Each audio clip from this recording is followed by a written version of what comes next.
दोस्तों आज मैं आ चुका हूँ झांसी के फेमस मंदिर गायत्री मंदिर। ये इसलिए विश्व भर में प्रसिद्ध है कि ये सीधे ईश्वर से आपको कनेक्ट करता है। ऐसा क्या है कि लोग ये मंदिर के माध्यम से जुड़े और सीधे भगवान से कनेक्ट हो सके, ऐसे यहाँ के बारे में थोड़ा बताएं। महाराज मैंने सुना है कि एक हवन ही एक ऐसी वो शक्ति है जिसके माध्यम से सबसे फास्ट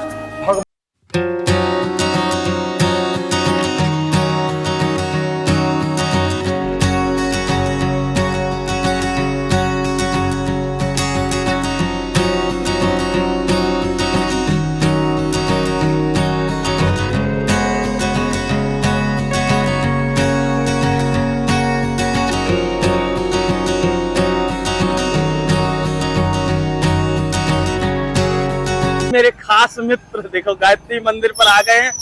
इनका नाम भी मेरा नाम राशि अनिल यादव। हेलो, कैसे हो? बढ़िया सर। आइए आइए, मोस्ट वेलकम। और आप देखो इनके साथ ही मैं यहाँ पूरा गायत्री मंदिर का ब्लॉग बनाने वाला हूँ। तो अभी मैं पहुंच गया सीधे गायत्री माता मंदिर के अंदर, और यहाँ उपस्थित जो यहाँ पुजारी महाराज जी हैं, जो सेवा में हैं लोग, जो इस मंदिर के ट्रस्ट में कार्यरत हैं और जो यहाँ की व्यवस्थाएं देखते हैं, उनसे यहाँ मंदिर के बारे में एवं गायत्री माता से कनेक्ट होने के बारे में, या वो यहाँ का जो मंत्र है वो मंत्र की महिमा के बारे में जानेंगे और लोगों को प्रेरित करना चाहेंगे और बताना चाहेंगे कि यहाँ की क्या महिमा है। सबसे बड़ा मंत्र है गायत्री मंत्र। जितने भी मंत्र हैं दुनिया में सबसे बड़ा गायत्री मंत्र कहलाता है। इसके 24 अक्षर होते हैं इसमें, और ये पूरी कुंडली धारण कराते हैं। गायत्री मंत्र यदि कोई बच्चा जो मंदबुद्धि है, यदि गायत्री मंत्र का उच्चारण करता है तो उसकी बुद्धि विकसित होती है और उसका टैलेंट बढ़ता हुआ चला जाता है। जो भी आप यहाँ कार्यक्रम लोग कराना चाहें, हाँ। वो एक तो निःशुल्क है, और आपकी पूरी बात से जो अभी तक एक सार निकाला है कि अगर व्यक्ति अपने परिवार के बच्चों में संस्कार डालना चाहता है तो गायत्री परिवार से जुड़ जाएगा। तो शुरू से जब से बच्चा पेट में आता है उससे लेकर जन्म तक और बाकी उसके मृत्यु तक के सारे संस्कार यहाँ करा दिए जाते हैं, जिसके उसके जीवन में नए नए चमत्कार होते हैं और वो एक अध्यात्म से जुड़ जाता है और सीधा उसका कनेक्शन यूनिवर्स से हो जाता है, इस ब्रह्मांड से हो जाता है। ये इस गायत्री मंत्र की महिमा है। ये हमने यहाँ निकाला है आपकी बात से।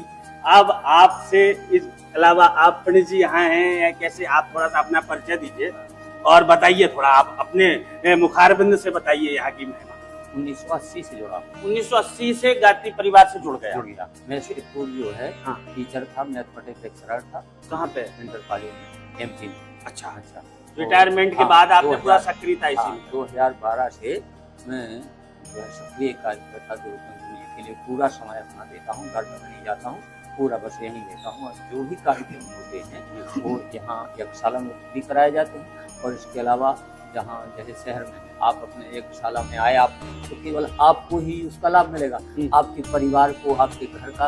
यज्ञ जो है एक ऐसी विधा है कि इसके द्वारा अभी जो हमारी ओजोन परत में छेद हो गया है, उस छेद को विश्व के सारे वैज्ञानिक परेशान हो गए कि उस छेद की कोई दवा नहीं, लेकिन एक दवा है, यज्ञ के धूम से वो छिद्र जो है हमारी सुरक्षा कर सकता है। इसलिए आपके घर की सुरक्षा एक बूंद गाय का घी और गाय की ही उपले में यदि एक बूंद डालो, उसको हवन करो, तो वो 10 टन वायु को शुद्ध करता है। अब आपके घर के वातावरण का, इसीलिए आप घर पे ले जाते हैं तो घर पे आपके संस्कार, जैसे आपका जन्मदिन संस्कार है, आपके बच्चे का संस्कार, जो भी संस्कार है वो घर पे भी हम लोग जाते हैं।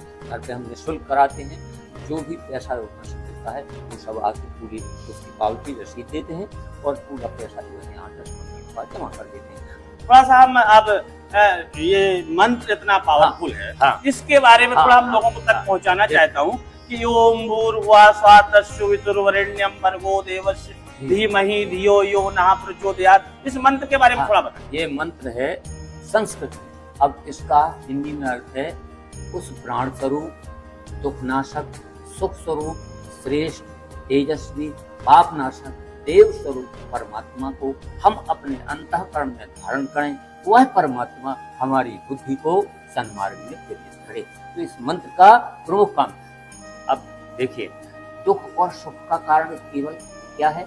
सद्बुद्धि और दुर्बुद्धि। हाँ इस गायत्री मंत्र का जो हम समझ पाए और ये विश्व में विख्यात होने का कारण है वो यही मूल मंत्र है कि ये सब कुछ बदल देता है और इसीलिए पूरे विश्व में ये फेमस है।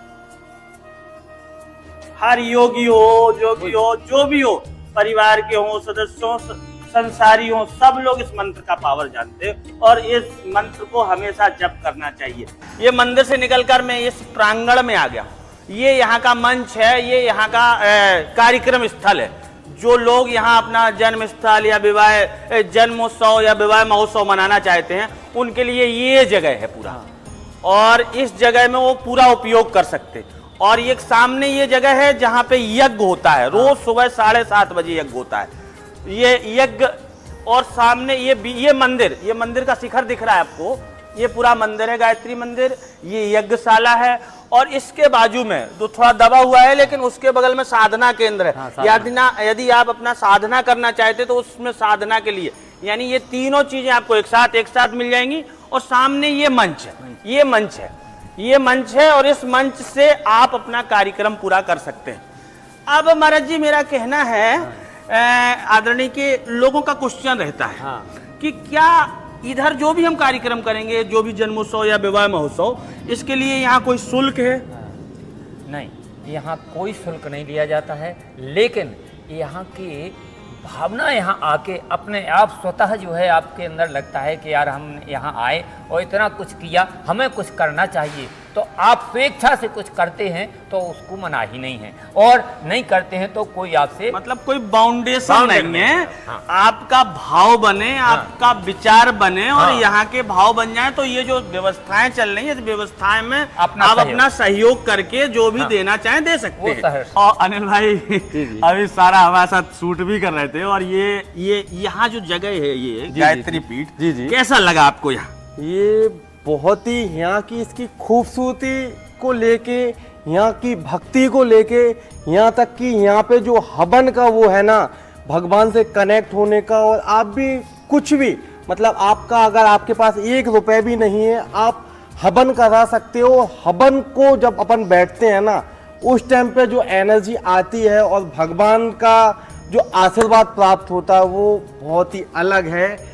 नई पीढ़ी के लोग जो इस रिलेटिव में, मैं भी पहले नहीं था बट जब से मैं जुड़ा हूं ना, तो यहाँ पे सुकून एक नेक्स्ट लेवल पहुंच जाता है। आज मैंने सुना है कि एक हवन ही एक ऐसी वो शक्ति है जिसके माध्यम से सबसे फास्ट भगवान से कनेक्ट हो सकते हैं, आप जुड़ सकते हैं। तो क्या ये सच्चाई है या फिर अफवाहें हैं? तो इस पे मैं जानना चाहता हूँ आप। ये आपने बहुत अच्छा प्रश्न किया। जी, ये बहुत ही युक्ति संगत प्रश्न है।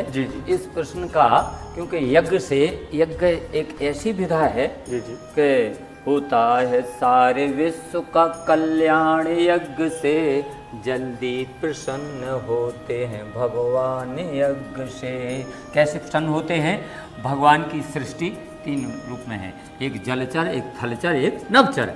तो तीनों, जैसे आप हमको खाना खिलाएंगे तो वो हमारी ही तृप्ति होगी उससे। लेकिन जितने पैसे का खाना आप हमें खिला रहे हैं उतने पैसे से आप हवन सामग्री और ये सब लेके और हवन कुंड में हवन करेंगे तो उतने ही पैसे से आप तीनों को, जलचर, थलचर और नभचर, तीनों को भोजन करा सकते हैं, जो कि आप कभी किसी भी कीमत में नहीं करा सकते थे। लेकिन यज्ञ एक ऐसी विधा है कि जो अग्निदेव, अग्नि हमारे पुरोहित हैं जो है, तो ऋग्वेद के अनुसार अग्नि हमारे पुरोहित हैं। तो पुरोहित वो है जो जितना दिया जाए वो अपने पास बिल्कुल ना रखे और सारा का सारा जो है समाज को दे दे। तो यज्ञ भगवान अग्निदेव, आप जो भी हवन करते हैं वो उसको वाष्प रूप में परिवर्तित करके और हवा में मिला देते हैं, तो जिससे तीनों जो है पृथ्वी पे, आकाश पे और जल में रहने वाले, क्योंकि सभी लोग श्वास तो लेते ही हैं, तो श्वास अब हवा में मिलके जो है वो सबको आपका भोजन पहुंच जाता है, जो कि आप किसी भी कीमत में नहीं खिला सकते थे।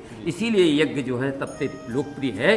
फ्रेंड्स, अब यहाँ की लोकेशन की बात कर लेते हैं। तो ये झांसी रेलवे स्टेशन से 3 किलोमीटर दूरी पर स्थित है। यहाँ की प्रॉपर लोकेशन है बीकेडी से थोड़ा सा आगे आंतिया तालाब। तो आई होप फ्रेंड्स आप लोगों को ये ब्लॉग बहुत ज्यादा पसंद आया होगा। ऐसे इंटरेस्टिंग ब्लॉग देखने के लिए आप हमें सब्सक्राइब करें एंड ये वीडियो ज्यादा से ज्यादा लोगों को शेयर करें एंड सब्सक्राइब करें, जिससे हमको एक मोटिवेशन मिले एंड इससे अच्छे हम ब्लॉग आपको दे सकें। तो मिलते हैं एक नेक्स्ट ब्लॉग में, जब तक के लिए जय हिंद, वंदे मातरम, बाय बाय।